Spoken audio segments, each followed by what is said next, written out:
Very warm welcome to all of you. आप सभी का जेनिथ के इस प्लेटफॉर्म पे एक बार फिर से बहुत स्वागत है। यूजीसी नेट जनरल पेपर और उसकी unit number 2 research aptitude. Research aptitude की आज हमारी तीसरी क्लास है। 2 क्लास हम कवर कर चुके हैं। पहली क्लास में हमने बेसिक मीनिंग और कैरेक्टरिस्टिक्स को देखा था। दूसरी क्लास में हमने वैलिडिटी और उसके टाइप्स को देखा था। वैलिडिटी यानी कि वैधता और वैधता के प्रकार। और आज की क्लास में हमें देखना है रिलायबिलिटी और उसके टाइप्स। देखिए, रिलायबिलिटी को हिंदी में कहते हैं विश्वसनीयता। तो आज हम बात करेंगे विश्वसनीयता क्या होती है, रिसर्च में रिलायबिलिटी क्या होती है और रिलायबिलिटी बेसिकली कितने टाइप्स की होती है, इन पे चर्चा करनी है। Research aptitude is one of the most important topic आपके जनरल पेपर में, और उसमें ये छोटे छोटे क्रिस्पी टॉपिक्स बड़े काम आते हैं, यहाँ से बड़े क्वेश्चंस बनते हैं। तो बहुत ध्यान से समझिएगा। आज का टॉपिक वैलिडिटी जो हमने पढ़ा था उससे कहीं ज़्यादा इंटरेस्टिंग है आज का टॉपिक, और थोड़े फॉर्मूलाज हमें आज देखने पड़ेंगे। तो चलिए वन बाय वन रिलायबिलिटी को समझने की कोशिश करते हैं। रिलायबिलिटी को समझने के बाद इसके जो टाइप्स हैं, इसके जो प्रकार हैं, उन्हें समझेंगे। I start with an example. देखो, रिलायबिलिटी का सिंपल सा मतलब होता है कि जब आप रिसर्च करने के लिए किसी भी टेस्ट या किसी भी टूल को यूज करते हैं, सपोज आप किसी क्वेश्चनरी को यूज करते हैं, वो क्वेश्चनरी आपकी इतनी अच्छे से तैयार होनी चाहिए कि आप उस क्वेश्चनरी के बेसिस पे कितनी भी बार टेस्ट ले लें, रिजल्ट सेम आएगा। बाकी चीजों को अगर आप सेम रखते हैं तो, या फिर बाकी चीजों में कोई चेंज नहीं होता है तो। जैसे यहाँ एक एग्जांपल है, एक थर्मोमीटर है, अगर मैं बाकी सिचुएशंस सेम रखूं, बाकी कंडीशंस में कोई चेंज ना हो, केवल टाइम को चेंज करूं, तो ये थर्मोमीटर इस समय इतने ही गर्म पानी का टेम्परेचर ये बता रहा है।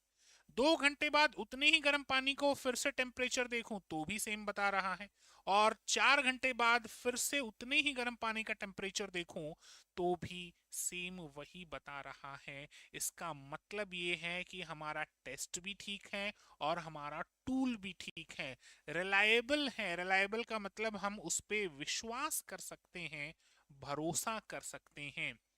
वैधता यानी वैलिड होने का मतलब है कि वो टूल उसी टेस्ट के लिए बना है। जैसे हमने वैलिडिटी में एग्जांपल लिया था कि अगर बॉडी टेम्परेचर को मेजर करना है तो थर्मोमीटर ही वैलिड होगा, लेकिन अगर आप ब्लड प्रेशर को मेजर करना चाहते हैं तो थर्मोमीटर वैलिड नहीं होगा। वैलिड होना एक बात है, रिलायबल होना एक बात है। रिलायबल का मतलब बार बार टेस्ट करने पर भी रिजल्ट्स वही आते हों, keeping other things constant. Clear है? इसी को कहते हैं रिलायबिलिटी। चलिए तो इसकी थोड़ी सी डेफिनेशंस देखते हैं, एग्जांपल आपको क्लियर है। Reliability simply means consistency. सबसे पहला पॉइंट नोट कीजिएगा कि रिलायबिलिटी का सबसे सिंपल मतलब होता है कंसिस्टेंसी। कंसिस्टेंसी का मतलब होता है जो लगातार चलता रहे, यानी जो हर बार सेम रिजल्ट देता रहे, कंसिस्टेंट, स्टेबल हो और डिपेंडेबिलिटी हो, यानी CSD। हालांकि CSD को लेकर कई बार बहुत ही हंगामा किया जाता है बिना ही रीजन से। बच्चे सोचते हैं सर ये CSD क्या है रिसर्च में। अरे CSD रिसर्च में कुछ भी नहीं है, एक एब्रीवेशन है। किसके लिए? C stands for consistency, S stands for stability and D stands for dependability। यानी हम उस पे डिपेंड हो सकते हैं कि नहीं हो सकते, ये होता है CSD। क्लियर है? एक बच्चे से सुबह मैंने एक क्वेश्चन पूछा या फिर एक टेस्ट लिया एक बच्चे का सुबह 10 बजे, वही टेस्ट कल भी लिया, अब रिजल्ट सेम नहीं आ रहा। इसका मतलब मेरा जो टूल है रिलायबल नहीं है, उसके क्वेश्चंस ठीक नहीं। आप रिसर्च करते हैं तो रिसर्च में यही तो करते हैं, क्वेश्चनरीज। आप क्वेश्चनरीज के बेसिस पे किसी का फीडबैक लेने की कोशिश करते हैं। मान लीजिए मैंने क्वेश्चनरी तैयार कर ली, सपोज एक एग्जांपल के साथ मैं बात करता हूँ। मैंने क्वेश्चनरी तैयार कर ली और उसमें सभी इंग्लिश के ही क्वेश्चंस हैं, और मैंने एक ऐसे व्यक्ति से पूछा जिसको इंग्लिश बहुत अच्छे से आती है, उसने आंसर कर दिया। मैंने एक ऐसे व्यक्ति से पूछा जिसको इंग्लिश बिल्कुल नहीं आती, वो आंसर नहीं कर पाया। अब ठीक है, एक तो कर पा रहा आंसर और एक नहीं कर पा रहा, लेकिन अगर आप उनके आईक्यू को चेक करना चाहते हो तो जो आपने पेपर बनाया है इंग्लिश लैंग्वेज में बनाया है, आईक्यू तो हो सकता है हिंदी वाले के पास भी बहुत हो, लेकिन वो लैंग्वेज नहीं समझ पा रहा हो, या फिर आपके क्वेश्चंस में कोई प्रॉब्लम हो, यानी रिलायबल नहीं है आपका जो टेस्ट है, उसके जो रिजल्ट्स हैं, उसके जो फाइंडिंग्स हैं, वो हर बार सेम नहीं आ रहे। क्लियर है? और रिसर्च करने के लिए बड़ा इंपॉर्टेंट है कि आप जो भी टूल्स यूज करते हैं, जो भी क्वेश्चनरीज, जो भी टेस्ट यूज करते हैं, वो वैलिड भी हों और वो 100% रिलायबल भी हों, तभी सही आपके पास रिजल्ट आएगा। अदरवाइज रिसर्च करने का कोई भी फायदा नहीं होगा, ध्यान रखिएगा। तो सीएसटी आप लोग समझ गए, तो चलिए थोड़ा और बात करते हैं। अच्छा, एक चीज ध्यान रखना, the reliability of a test is usually reported in terms of reliability coefficient। ये जरूर ध्यान रखना है कि जो रिलायबिलिटी होती है, उसका जो हम मतलब एक मापन करते हैं रिलायबिलिटी का, उसे रिलायबिलिटी कॉफिशिएंट में मेजर किया जाता है। और रिलायबिलिटी कॉफिशिएंट जो है वो 0 से लेकर 1 तक होता है। ध्यान रखना, 0 से 1 तक होता है। रिलायबिलिटी कभी भी नेगेटिव नहीं हो सकती। कहीं पे नोट कर लो, रिलायबिलिटी कभी भी नेगेटिव नहीं हो सकती। रिलायबिलिटी जो आती है वो 0 से 1 के बीच में होगी। या तो बिल्कुल भी रिलायबल नहीं है, या फिर पूरी तरीके से रिलायबल है। और जितना आप 1 के नजदीक आते जाओगे, जितना आप 1 के करीब आते जाओगे, आप ये मान के चलो कि आपका टेस्ट, आपका टूल उतना ही ज्यादा रिलायबल है। अब मैं ये नहीं कह रहा कि 0.8 होते ही, 0.8 या फिर 0.8 प्लस है तो आपका टेस्ट या टूल रिलायबल माना जाएगा। ये तो अपने आप में एक बात है ही, लेकिन आप जितने 1 की तरफ बढ़ते जाएंगे, वैसे वैसे रिलायबिलिटी भी बढ़ती जाएगी। तो यहां से इस पॉइंट को आपने जरूर नोट करना है। कौन सा कॉफिशिएंट है सर? Reliability coefficient. याद रहेगा, रिलायबिलिटी कॉफिशिएंट। ठीक। If you research test tools can produce consistent result, then the test tool or questionnaire is reliable and not influenced by external factors। अगर आपका टेस्ट है या फिर आपका जो भी टूल है, अगर वो कंसिस्टेंटली सेम आंसर कर रहा है, सेम रिजल्ट दे रहा है, और जो एक्सटर्नल फैक्टर्स जो भी हैं, वेरिएबल्स जो भी हैं, उनसे डिस्टर्ब नहीं हो रहा, दैट मीन्स आपका टेस्ट या फिर आपका जो टूल है वो सर 100% रिलायबल है। आप विश्वास कर सकते हो उस टूल पे कि हमारा देखा भाला टूल है, हमें पता है इससे हर बार आंसर सेम आता है। एक ऐसा टूल आपने बना लिया जिससे हर बार आंसर अलग आ रहा है, गलत आ रहा है, या कुछ मिसमैच हो रहा है, तो फिर आप उस पर विश्वास कैसे करोगे? लेकिन आपने एक ऐसा स्केल बनाया, वेइंग स्केल बना लिया, जिसमें हर बार keeping other things constant result same आएगा, यानी बहुत ज्यादा रिलायबल है, जांचा परखा है। रिलायबल के लिए आप एक शब्द और यूज कर सकते हो, जांचा परखा। कोई चीज जांची परखी हो सकती है, जांचा परखा, तो वो रिलायबल माना जाएगा। इस पॉइंट को ध्यान रखना। एग्जाम्पल है, जैसा कि मैंने आपको वैलिडिटी के टाइम भी बताया था कि एग्जाम्पल्स मैंने एज इट इज यहाँ पे स्लाइड पे रखे हुए हैं, ताकि एग्जाम्पल की लैंग्वेज भी आपको ठीक से समझ में आ सके। होता क्या है, कई बार टीचर एग्जाम्पल देकर चले जाते हैं, बच्चा बाद में उस एग्जाम्पल को ठीक से मेमोराइज नहीं कर पाता, समझ नहीं पाता, याद नहीं रख पाता, और फिर जो उससे रिलेटेड कॉन्सेप्ट है उसमें गड़बड़ कर देता है।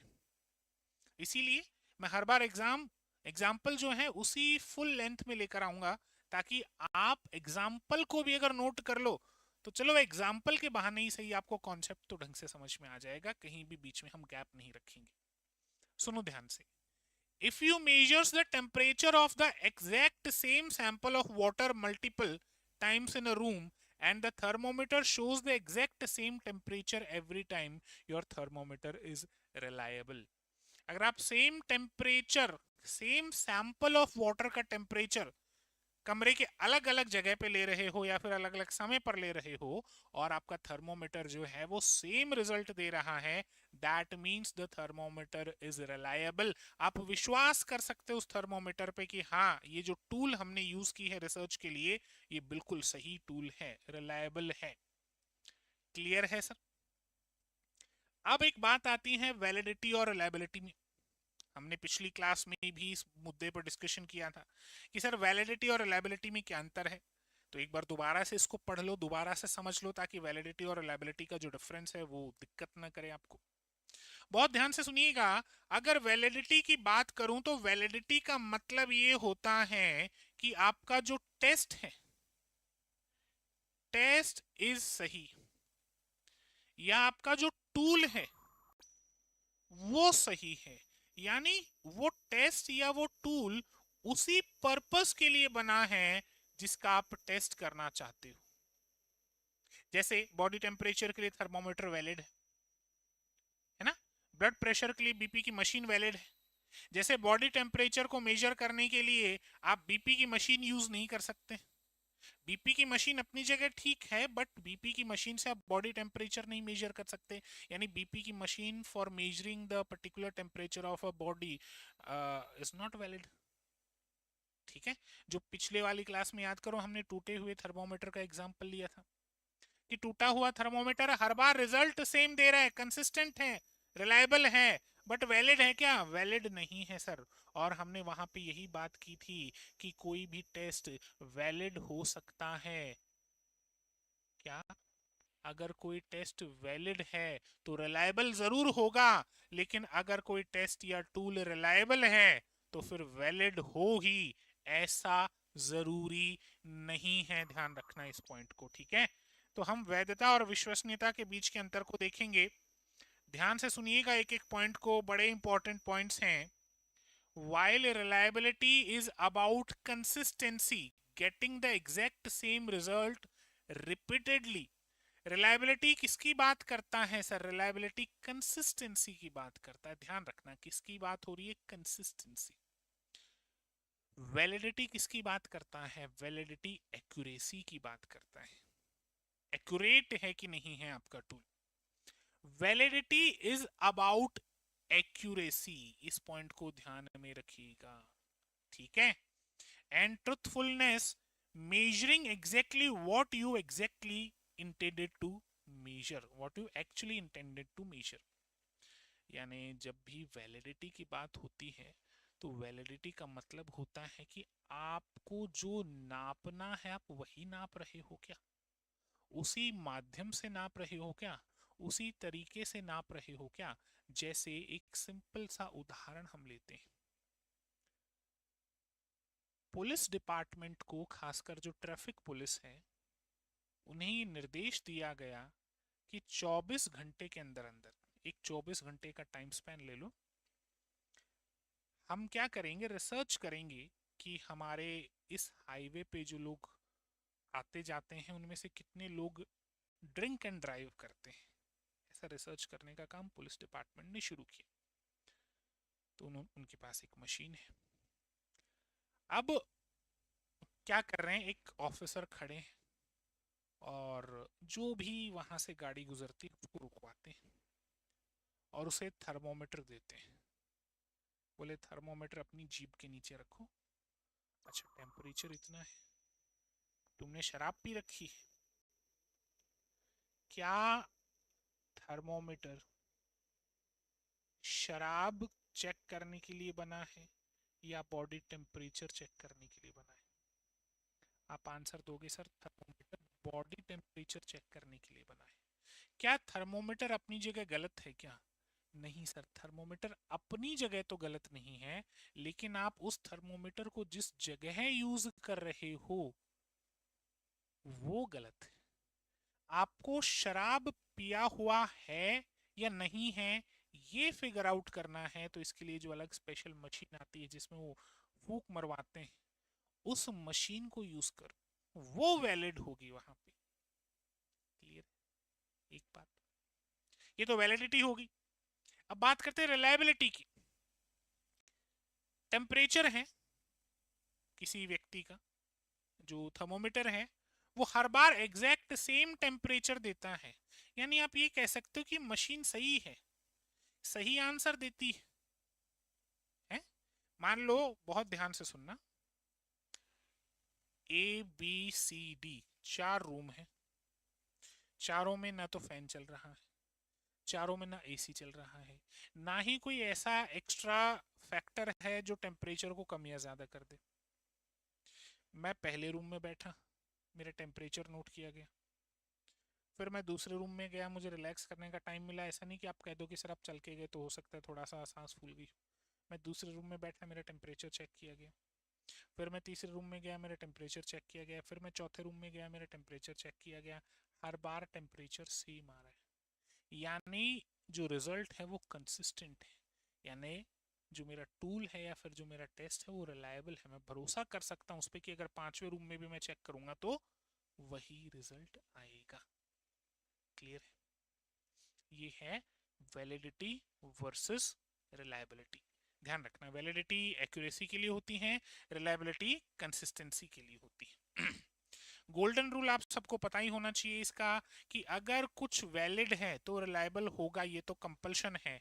लेकिन अगर कोई टूल या टेस्ट रिलायबल है तो जरूरी नहीं कि वो वैलिड हो भी सकता है और नहीं भी हो सकता। आप एक ब्रोकन थर्मोमीटर से हर रूम में मेरा टेम्परेचर मेजर कर रहे हैं, broken thermometer is showing 201 degree Fahrenheit, her bar same दिखा रहा है, रिलायबल तो है, लेकिन क्या वो सही है, क्या वैलिड है, क्या वैलिड नहीं है, ये ध्यान रखना। तो ये गोल्डन रूल आप सबको पता होना चाहिए। अब बात करते हैं टाइप्स ऑफ रिलायबिलिटी। रिलायबिलिटी का मीनिंग हमारा क्लियर हो गया, अब इसके टाइप्स की बात करते हैं। तो देखो, टाइप्स ऑफ रिलायबिलिटी को आपको बहुत ध्यान से देखना होगा। वैसे तो दो टाइप्स हैं रिलायबिलिटी के हमारे पास, एक इंटरनल और एक एक्सटर्नल। देखो, जब रिलायबिलिटी के टाइप्स की बात करेंगे तो दो टाइप्स आते हैं हमारे पास। पहला है इंटरनल रिलायबिलिटी और दूसरा है एक्सटर्नल रिलायबिलिटी। इंटरनल रिलायबिलिटी का मतलब हो गया उसी टेस्ट को हम देख रहे हैं, उसी टेस्ट के अंदर हम झांक रहे हैं। और एक्सटर्नल का मतलब हो गया रियल वर्ल्ड में, यानी अलग अलग जगह पे अलग अलग सिचुएशंस में हम उसको टेस्ट करके देख रहे हैं। यहाँ तो पर्टिकुलर वही टेस्ट है और उसके अंदर की बात हो रही है, सेम जगह है। यहाँ पर टेस्ट तो वही है, लेकिन अलग अलग लोग यूज कर रहे हैं, अलग अलग जगह पे हम उस टेस्ट को यूज कर रहे हैं। तो ध्यान रखना, रिलायबिलिटी कितने टाइप की है? रिलायबिलिटी सर दो टाइप की है, इंटरनल और एक्सटर्नल। याद रहेगा। इसका एक फ्लो चार्ट और देखते हैं। देखो, आपको यहाँ एक फ्लो चार्ट जरूर नजर आ रहा होगा। आप कहेंगे तो मैं इसको और जूम कर दूंगा ताकि आपको चीजें और बेहतर क्लियर तरीके से दिखाई दे जाए। देखो, इसको मैं थोड़ा सा जूम करके, आप ज्यादा हो गया क्या भाई? देखो, ये देखिए, रिलायबिलिटी जो है वो सर दो हिस्सों में बटी है।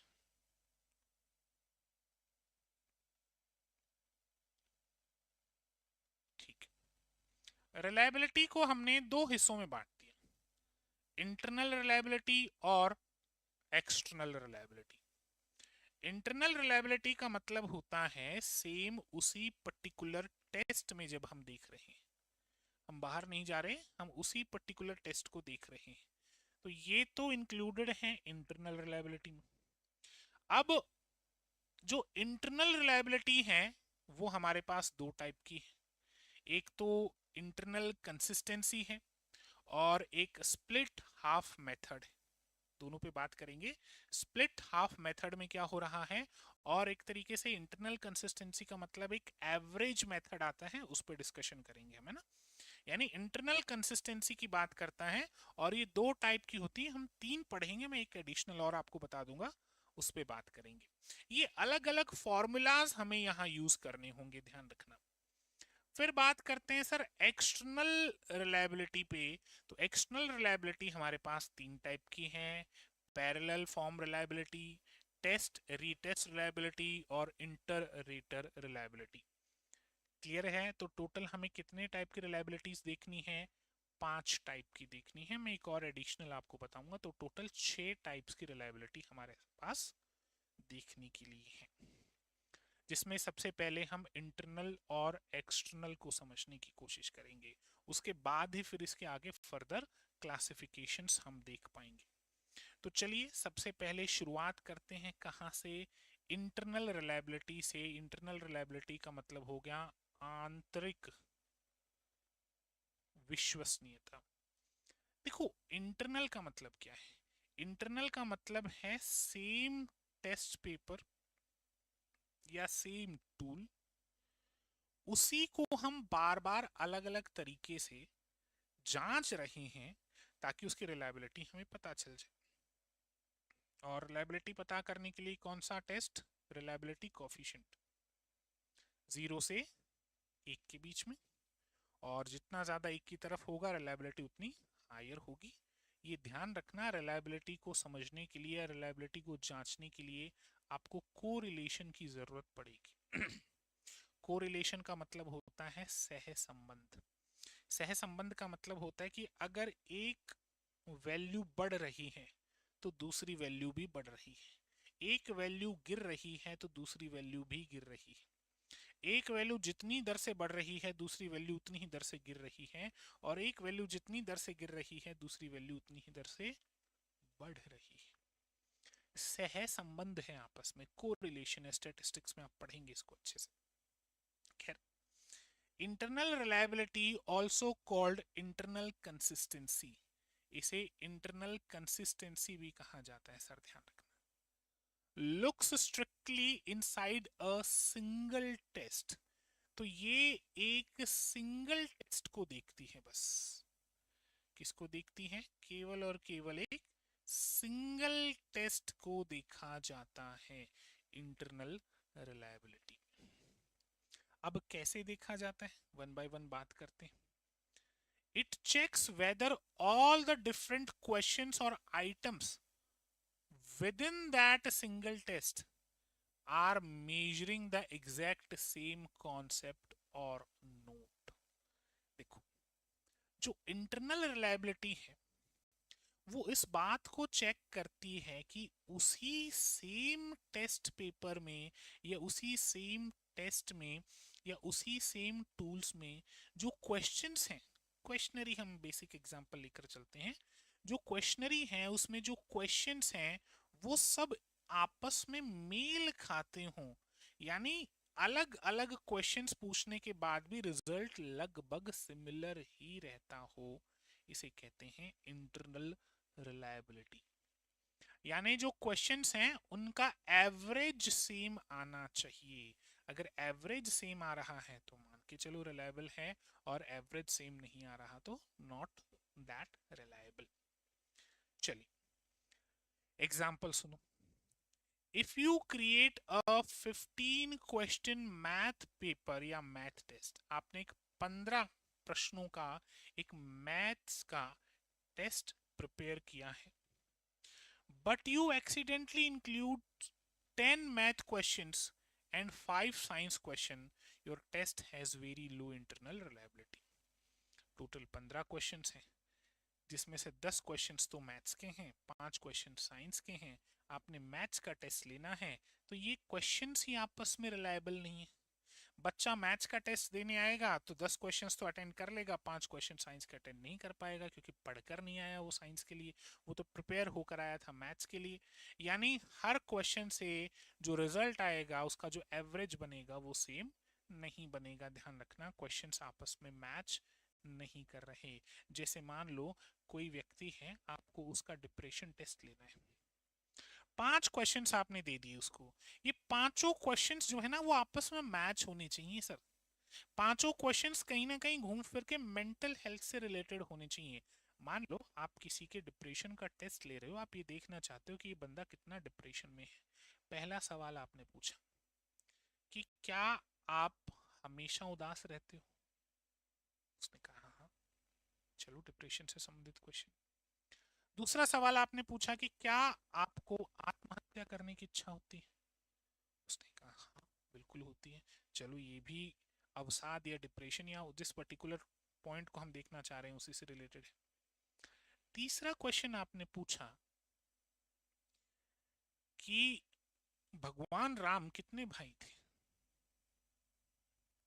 अब भगवान राम कितने भाई थे? 4 भाई थे। प्रश्न अपनी जगह ठीक हो सकता है, लेकिन क्या जब आप अवसाद का टेस्ट ले रहे हो कि क्या आप उदास रहते हो, क्या आपको आत्महत्या करने का मन करता है, फिर एकदम से आप ये पूछ रहे हो कि भगवान राम कितने भाई थे? क्या आपस में मैच कर रहे हैं क्या ये क्वेश्चंस? नहीं। तो सर आंसर कैसे सेम हो सकता है, आंसर कैसे अच्छा हो सकता है? यानी रिलायबिलिटी नहीं है। चलो एक और क्वेश्चन, आप किसी की महाभारत की, मान लो आप बच्चों से महाभारत के बारे में जानना चाहते हो कि महाभारत को लेकर कितना ज्ञान है बच्चों में। आपने सबसे पहले पूछा महाभारत का युद्ध कहाँ हुआ, बच्चों ने कहा कुरुक्षेत्र में। फिर आपने पूछा भगवान श्री कृष्ण किसके पक्ष में थे, तो आपका आंसर आया सर पांडवों के पक्ष में। फिर क्वेश्चन आया कि ईरान और इजराइल में सही कौन है, मैच कर रहा है क्या? ईरान और इजराइल में सही कौन है, ये एक अलग कॉन्सेप्ट है, इसको अलग रखो। थीम से क्यों भटक रहे हो? बस इस थीम पर रहना ही कंसिस्टेंसी है, थीम पे टिके रहना कंसिस्टेंसी है। तो जब हम एक सिंगल पर्टिकुलर टेस्ट की बात करते हैं तो इंटरनल वैलिडिटी, माफ कीजिएगा, इंटरनल रिलायबिलिटी कहलाता है। क्लियर? अब इंटरनल रिलायबिलिटी दो टाइप में या दो पार्ट्स में क्लासिफाई किया था हमने, मैं 3 बताऊंगा आपको, हालांकि मुख्य रूप से 2 ही रहते हैं। तो इंटरनल रिलायबिलिटी का सबसे पहला टाइप देखो तो है split half reliability. Split half reliability बहुत सिंपल है, जैसे एक टेस्ट पेपर है, इसमें 50 क्वेश्चंस, तो आप क्या कर लो, इसको ब्रेक डाउन कर लो 25 25 में। ठीक, अब देखो कि इन 25 में बच्चे का एवरेज कितना परसेंटेज बन रहा है और इन 25 में कितना परसेंटेज बन रहा है, क्या ये मैच कर रहे हैं क्या आपस में? अगर मैच कर रहे हैं तो कंसिस्टेंसी है, यानी रिलायबिलिटी है, और मैच नहीं कर रहे तो कंसिस्टेंसी नहीं है। अब आप ये पूछोगे कि सर ये 25-25 क्वेश्चन बांटें कैसे, तो ऑड इवन में बांट सकते हैं, इजी और हार्ड के तरीके से बांट सकते हैं। अभी मैं फॉर्मूला भी बताऊंगा, चिंता मत करो, 1 बाय 1 पढ़ेंगे इसको, फॉर्मूला अच्छे से ध्यान रखना। स्प्लिट हाफ रिलायबिलिटी नाम से क्लियर है, 2 हिस्सों में बांट दो, स्प्लिट हाफ। कैसे, मैं पूरा बकायदा आपको स्टेप्स भी इसमें समझाऊंगा। देखो, split half reliability is a method to check internal consistency of a test by dividing it into 2 equal parts and checking whether both parts give similar result। यानी किसी भी टेस्ट को 2 हिस्सों में तोड़ लो और फिर दोनों से रिजल्ट्स फिगर आउट करो, अगर दे आर मैचिंग, अगर उनमें कोरिलेशन है, तो आप कह सकते हैं कि स्प्लिट हाफ रिलायबिलिटी है इसके अंदर। और स्प्लिट हाफ रिलायबिलिटी का मतलब हो गया इंटरनल रिलायबिलिटी है। क्लियर है? स्प्लिट हाफ, कुछ नहीं याद हो, सिंपल सा पॉइंट याद रखना, एक टेस्ट पेपर को 2 हिस्सों में बांट लिया इक्वल क्वेश्चंस के साथ। डन। अब कैसे बांटना है मैं स्टेप्स बता रहा हूं, और इसमें फॉर्मूला भी हमें समझना है, तो एक बार बहुत खुल के समझना इस पॉइंट को, इंपॉर्टेंट है। कैसे, देखो, स्टेप 1, डिवाइड द टेस्ट। सबसे पहले तो क्या करो, टेस्ट को बांट दो। भाई टेस्ट के बेसिस पे ही तो आपको आंसर या रिजल्ट मिल रहा है, तभी तो आपको आपके रिसर्च के फाइंडिंग्स मिलेंगे। तो सबसे पहले क्या करो, टेस्ट को ही स्प्लिट कर दो। कर दिया पहला step, split the test. Split test into 2 halves. Most common तरीका है ऑड वर्सेस इवन क्वेश्चंस। जैसे मान लो मैं एक एग्जांपल दे रहा हूं, एक टेस्ट है और इसमें क्वेश्चन 1 2 3 4 5 6 7 8 9 10 क्वेश्चंस। तो मैंने इसे 2 हिस्सों में बांट दिया, पार्ट ए और पार्ट बी। पार्ट ए में मैंने रखा 1 3 5 7 और 9। पार्ट 2 में रखा मैंने 2 4, 6, 8 और 10, है ना। मैंने ऑड इवन के हिसाब से बांट दिया। अब मैं इस टेस्ट पेपर का रिजल्ट देखूंगा। मैंने ए का रिजल्ट देखा और मुझे पता चला बच्चे के 50% बने। चलो 50% तो थोड़ा बायस लगेगा आपको, मुझे लगा कि बच्चे के 80% बने।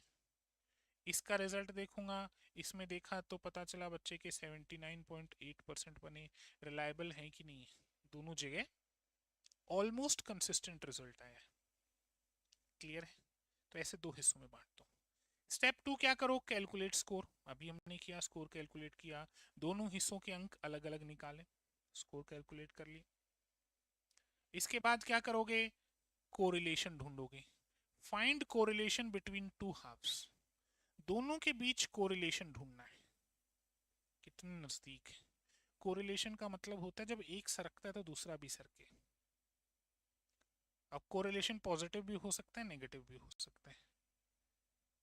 क्लियर है। दोनों हिस्सों के बीच में कोरिलेशन देखो।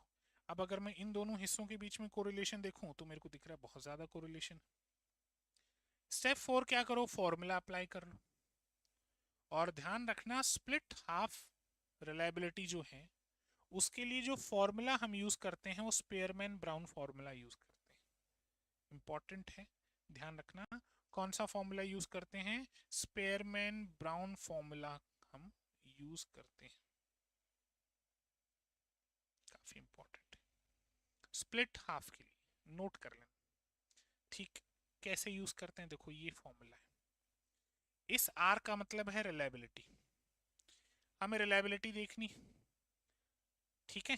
रिलायबिलिटी ऑफ फुल टेस्ट, यहां रखो 2, फिर रखो आर एच एच। तो आर एच एच का मतलब क्या है, correlation between two halves, R H H. यहां रखो 1 plus R H H, same वही correlation between two half. Example है, इंग्लिश का टेस्ट हुआ और इनके बीच में कोरिलेशन जो है वो 0.6 था। इंग्लिश का टेस्ट और इस इंग्लिश के टेस्ट में जो कोरिलेशन है वो 0.6।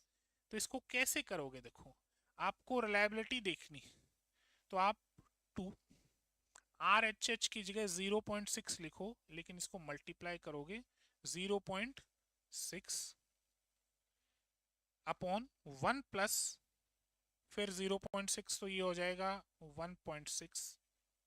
ठीक है, ये देखो 2 इंटू 0.6, 1 प्लस 0.6, तो ये ऊपर तो हो जाएगा 1.2, 1.6, और ये आएगा हमारे पास 0.75।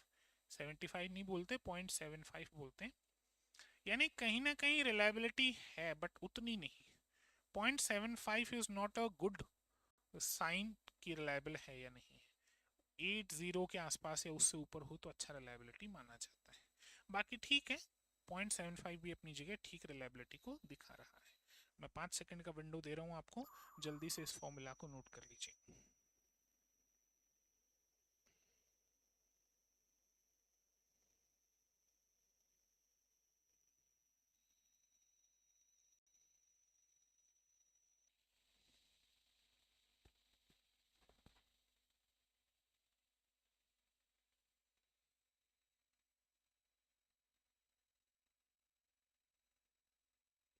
क्लियर है, चलें आगे बात करें। ये फॉर्मूला अच्छे से याद हो गया। आर का मतलब क्या है, रिलायबिलिटी। 2R एच एच मतलब हाफ, एच का मतलब हाफ पहला और हाफ दूसरा, इन दोनों के बीच में आर मतलब यहाँ कोरिलेशन हो गया, तो 2 कोरिलेशन दोनों का हाफ, 1 प्लस कोरिलेशन दोनों का हाफ। ये हो गया हमारा स्प्लिट हाफ, दो हिस्सों में तोड़ दो, कर लोगे। अब सेकंड पे आ जाओ। देखो स्प्लिट हाफ करने से पता क्या चलेगा, आपको ये पता चलेगा कि लगभग लगभग सेम आंसर आ रहे हैं ना, लगभग सेम परसेंटेज आ रहे हैं, यानी वो टेस्ट आपका कंसिस्टेंसी रखता हुआ है। ऐसा तो नहीं कि एक क्वेश्चन बहुत खराब हो गया, दूसरा क्वेश्चन बिल्कुल अच्छा है, फिर क्वेश्चन बहुत खराब हो गया, हार्ड हार्ड सब एक साइड कर दो, इजी इजी सब एक साइड कर दो। तो ऐसे अलग अलग करके देख लो ताकि हमें क्लियर हो जाए। दूसरा हमारे पास है average inter item correlation. Average inter item correlation. अब इसके बारे में मैं थोड़ा सा आपको पहले ही समझा देता हूं। सपोज 5 क्वेश्चंस, ठीक है। अब उसमें तो आप क्या कर रहे थे, आप हाफ हाफ कर रहे थे और कोरिलेशन देख रहे थे। इसमें क्या करोगे, सपोज 5 क्वेश्चन है, question number 1, question number 2, question number 3, question number 4 और क्वेश्चन नंबर 5।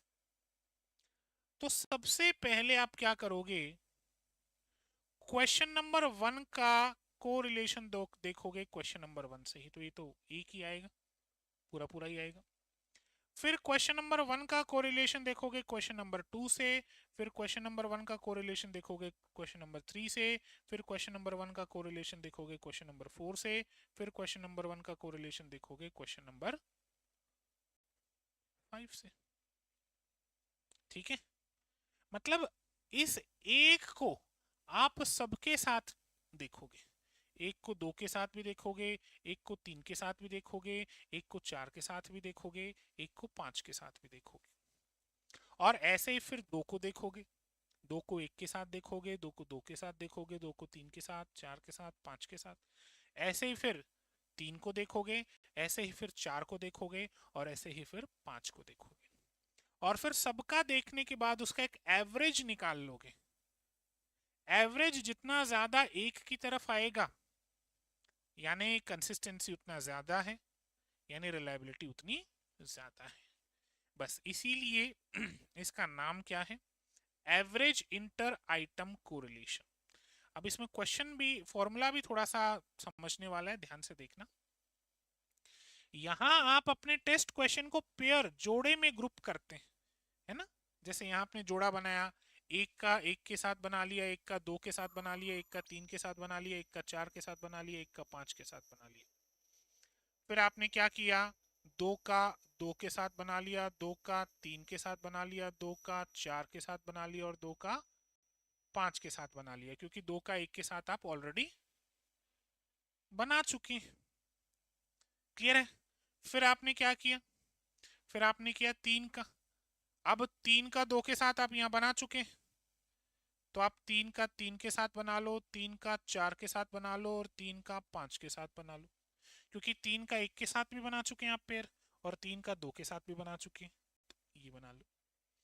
फिर आप क्या करोगे, 4 का पेयर बनाओगे, तो 4 का 4 के साथ बनाओगे, और 4 का 5 के साथ बनाओगे, क्योंकि 4 का 3 के साथ आप ऑलरेडी बना चुके हो। फिर आप क्या करोगे, 5 का पेयर बनाओगे, तो 5 का 5 के साथ बनाओगे, क्योंकि 5 का 4 के साथ आप ऑलरेडी बना चुके। फिर इन सब का टोटल निकाला जाएगा, कोरिलेशन निकाला जाएगा, और फिर इसका एवरेज किया जाएगा। ये एवरेज जितना एक के नजदीक होगा, रिलायबिलिटी आपकी उतनी ही ज्यादा होगी। यहां ध्यान रखना, जोड़ी बनेगी। यहां आप अपने टेस्ट क्वेश्चंस को पेयर, जोड़े में ग्रुप करते हैं, जैसे एक जोड़ा, आप हर पॉसिबल पेयर, संभव जोड़ी के बीच एवरेज कोरिलेशन की गणना करते हैं, ताकि ये सुनिश्चित किया जा सके कि कोई भी क्वेश्चन बाकी से पूरी तरह अलग नहीं है, कि भाई बाकियों से अलग नहीं होना चाहिए, सबसे मिलता जुलता हुआ क्वेश्चन होना चाहिए। जैसे क्या आप उदास रहते हैं, हाँ जी सर रहते। क्या आत्महत्या की इच्छा होती है, बोले हाँ। भगवान राम कितने भाई थे, अब भगवान राम कितने भाई थे, इनका संबंध बाकी दो क्वेश्चन से नहीं है, कोरिलेशन नहीं है, यानी आपका क्वेश्चनरी ठीक नहीं है। Example, in a 10 questions depression scale, you group questions in pair to ensure all pairs point to the same concept of depression and yield similar averages. ठीक, अब जैसे हमने स्प्लिट हाफ को स्टेजेस में देखा था, वैसे ही इस एवरेज वाले को भी स्टेजेस में देखेंगे, 4 स्टेजेस लिखिएगा। Step number 1, count number of items, count total number of questions in your test. Example 10 questions, तो n बराबर हो जाएगा हमारे पास 10। पहले तो टोटल नंबर काउंट कर लो, तो मान लो मेरे पास 10 क्वेश्चंस हैं, तो मैंने क्या कर दिया, n इक्वल्स टू 10 कर दिया। Calculate inter item correlation, inter item, अब जोड़े बनाओ, एक का दो के साथ, एक का तीन के साथ, दो का तीन के साथ, और इस तरीके से जोड़े बना लो। पहले तो नंबर ऑफ क्वेश्चंस 10, फिर आपस में जोड़े बना लो, है ना। Find correlation between every pair of question. इनके केवल जोड़े बनाने से काम नहीं चलेगा, ये ध्यान रखना। आपने एक पेयर बना दी, सर हम तो पेयर बना ली, अरे उनके बीच में कोरिलेशन देखना है आपको, तभी तो एवरेज कोरिलेशन पता चलेगा। और एवरेज कोरिलेशन जितना ज्यादा होगा, रिलायबिलिटी उतनी ही ज्यादा होगी। 3, find average inter item correlation. सभी कोरिलेशंस का औसत निकालें। सपोज एवरेज इज 0.5, सबका जो औसत है वो निकाल लिया। अब औसत कैसे निकालते हैं, एवरेज कैसे निकालते हैं? जैसे 10 को जोड़ा, उसमें 10 का भाग दे दिया।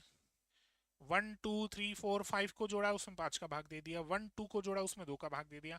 यानी जितने नंबर है उसमें उतना ही भाग दे दोगे तो एवरेज आ जाएगा। तो सपोज हमारा एवरेज निकला 0.5।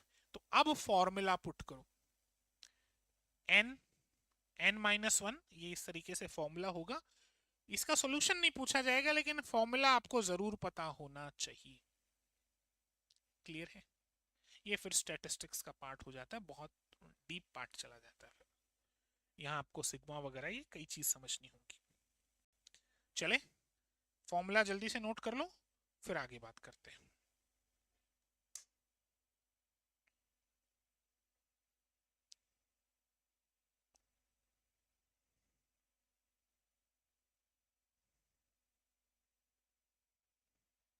ठीक है, चलें भाई आगे बात करें।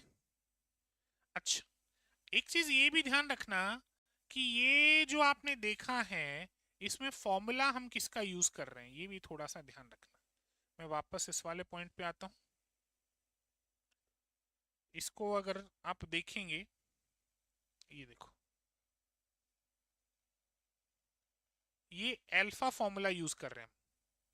क्रॉनबैट्स अल्फा फॉर्मूला, स्प्लिट हाफ में हमने स्पेयरमैन ब्राउन फॉर्मूला यूज कर लिया था।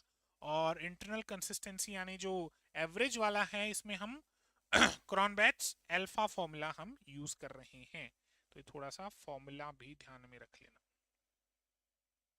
चलो, तीसरा है आइटम टोटल कोरिलेशन। कौन सा है? Item total correlation. अब इसमें क्या करना है, ध्यान से सुनो। आप एक सिंगल आइटम लेते हैं और उसके स्कोर की तुलना बाकी सभी क्वेश्चंस के टोटल स्कोर से करते हैं। सिंगल आइटम ले लो, सिंगल क्वेश्चन ले लो, उसमें जो स्कोर है उसको कंपेयर करो बाकी जो ओवरऑल स्कोर आया है उसके साथ। This help you find odd questions that do not belongs. और इससे आपको ऐसे क्वेश्चंस मिल जाएंगे जो कि इस टेस्ट सीरीज से बिलोंग नहीं करते, यानी इसकी कंसिस्टेंसी को खराब कर रहे हैं। एक क्वेश्चन लो, उसका रिजल्ट लो, और उसके रिजल्ट को कंपेयर करो बाकी टोटल रिजल्ट के साथ, किस तरीके से कोरिलेट कर रहा है या नहीं कर रहा। क्लियर है? This helps you find odd questions that do not belong. Clear है भाई? चलो, ये हमारा इंटरनल वैलिडिटी हो गया। अब डिस्कशन करते हैं एक्सटर्नल वैलिडिटी पे। इंटरनल वैलिडिटी में हम सेम टेस्ट पेपर पे बात कर रहे थे, सेम सिचुएशन में। एक्सटर्नल वैलिडिटी में हम टेस्ट पेपर तो वही रखेंगे, लेकिन सिचुएशंस चेंज करेंगे इस बार। क्लियर है? या फिर जजमेंट चेंज करेंगे, या फिर जजेस को चेंज करेंगे, या जो रिसर्च कर रहा है उसको चेंज करेंगे, रिसर्च करने वाले को इसमें चेंज करेंगे। External reliability, sometimes referred to as ecological reliability, takes the test out of isolation and checks if the result can be verified in different situations at different items or by different evaluators. पिछली बार हम same situation में same taste paper को की consistency को देख रहे थे। इस बार सेम टेस्ट पेपर की कंसिस्टेंसी को अलग अलग सिचुएशन में अलग अलग जो रिसर्चर्स होते हैं वहां देखेंगे हम इसको। ठीक है भाई, क्लियर है पॉइंट? चलो आगे बात करते हैं। अब ये भी कई टाइप के होते हैं, 3 टाइप हमने पढ़े थे, फ्लो चार्ट देखा था तो उसमें 3 टाइप देखे थे। इसमें पहला हमारे पास टेस्ट, रीटेस्ट, रिलायबिलिटी। नाम से ही क्लियर है। मैंने आज मेरे स्टूडेंट्स का टेस्ट लिया, 75% स्कोर किया, सेम टेस्ट, सेम क्वेश्चंस, मैंने 7 दिन बाद लिए तो 76% स्कोर किया, यानी वो टेस्ट रिलायबल है। टेस्ट रीटेस्ट देखते हैं इस पे। Test retest reliability, you administer the exact same test to the exact same group of people at two completely different times। मैंने सुबह किसी से पूछा भैया 2 और 2 कितने होते हैं, उसने कहा 4। मैंने रात को किसी से पूछा भैया 2 और 2 कितने होते हैं, उसने कहा 4। सुबह भी 4, रात को भी 4, यानी मेरा जो क्वेश्चनरी है वो कंसिस्टेंट है, उससे रिजल्ट कंसिस्टेंट आ रहा है, रिलायबल है। टेस्ट रीटेस्ट सेम टेस्ट होना चाहिए, बातें यहां समझना बहुत ध्यान से। एग्जैक्ट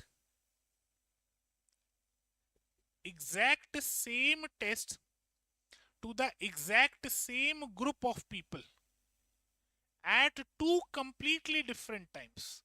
सेम तो टेस्ट होना चाहिए और सेम ही ग्रुप होना चाहिए, तभी ये टेस्ट रीटेस्ट बनेगा। Example, you give students an IQ test in January, आपने जनवरी में उनका कोई IQ टेस्ट लिया। Then you give the exact same student the exact same IQ test again in March।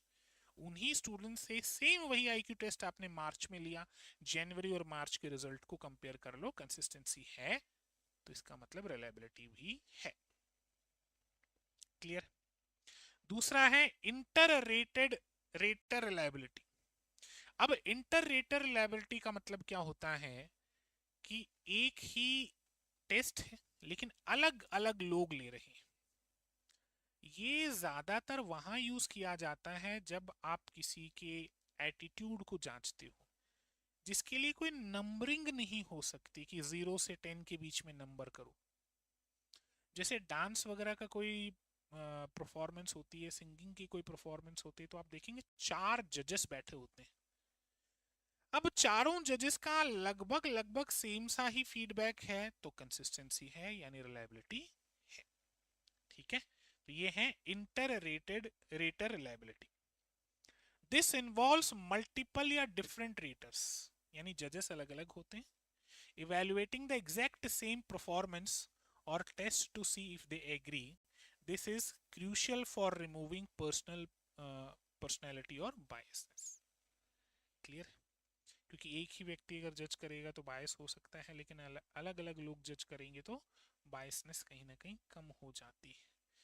Inter rater मतलब रेट करने वाले, और जब रेटर एक से ज्यादा हो तो इंटर रेटर हो जाता है, और सिंपल सा पॉइंट है कंसिस्टेंसी है तो रिलायबिलिटी बनी रहेगी।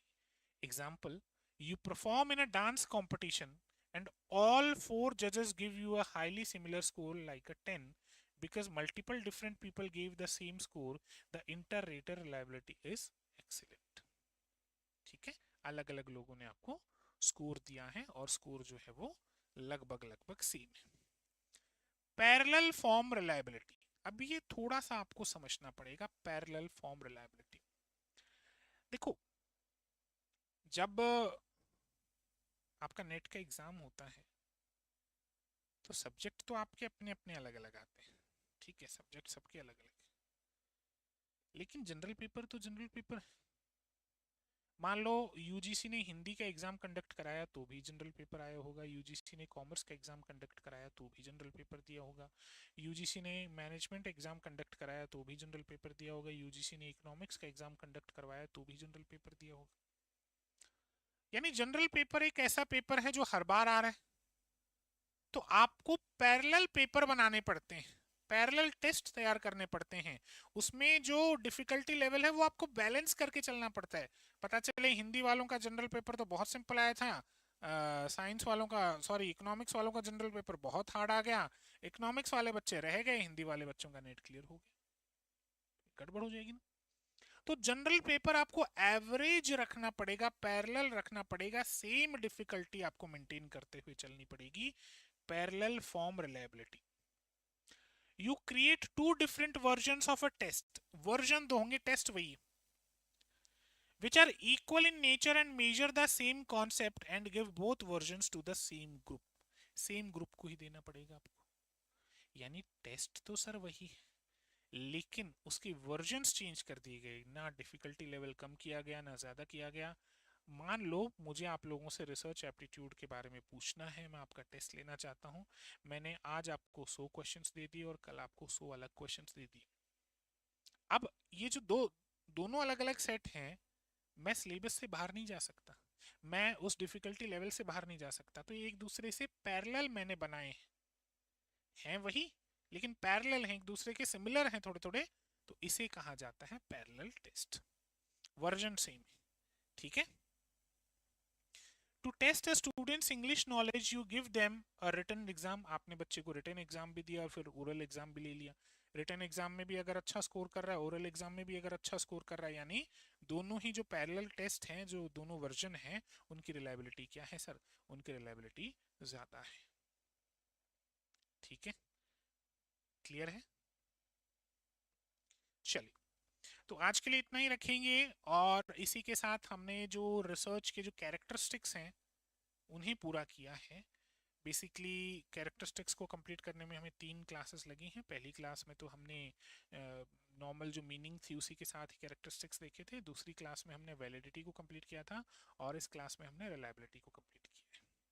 आई होप सो रिलायबिलिटी भी आपको बहुत अच्छे से समझ में आया होगा, वैलिडिटी तो ऑब्वियसली अच्छे से आना ही आना है। तो चलिए, आज के लिए इतना ही रखते हैं, कल मिलते हैं इसी सेशन की एक नई क्लास में और रिसर्च एप्टीट्यूड के एक नए टॉपिक के साथ। Thank you.